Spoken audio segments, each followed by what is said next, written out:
Good day, everyone. We are Zadie and Justin.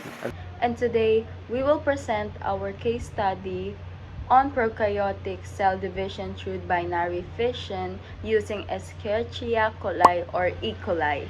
We will explain what E. coli is, how it reproduces through binary fission, why this process is important, and abnormal condition related to its cell division. Escherichia coli, commonly called as E. coli, is a bacterium that normally lives in the intestines of humans and animals. Most strains are harmless and even help with digestion, although some strains can cause illnesses such as food poisoning. E. coli is a prokaryotic organism, which means it has no true nucleus or membrane-bound organelles. Instead, its DNA is located in a region called the nucleoid. E. coli has one circular chromosome. This single chromosome contains all the genetic information needed for the bacterium to grow, function, and reproduce. E. coli reproduce through binary fission, a simple type of asexual reproduction that produces two genetically identical daughter cells. First, the bacterial cells grow larger. Second, its circular DNA is copied through DNA replication. Third, the two types of DNA move to opposite sides of the cell. Fourth, the cell membrane and cell wall begin to pinch inward, forming a structure called septum.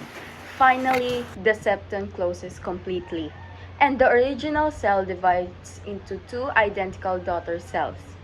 Each new cell receives one copy of the chromosome and continue growing and dividing. Binary fissions allows E. coli to reproduce very quickly.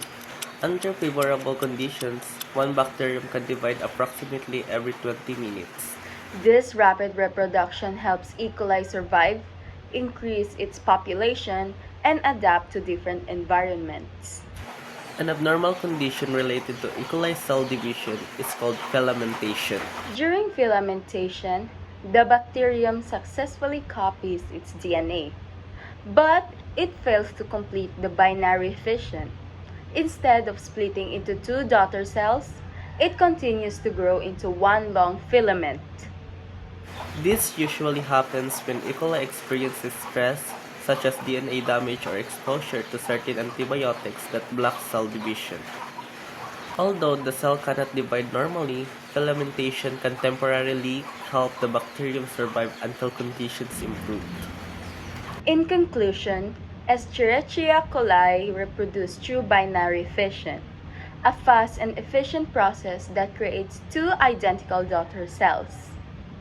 We also learned that problems during binary fissions, such as filamentation, can affect how E. coli grows and reproduces. Thank you for listening.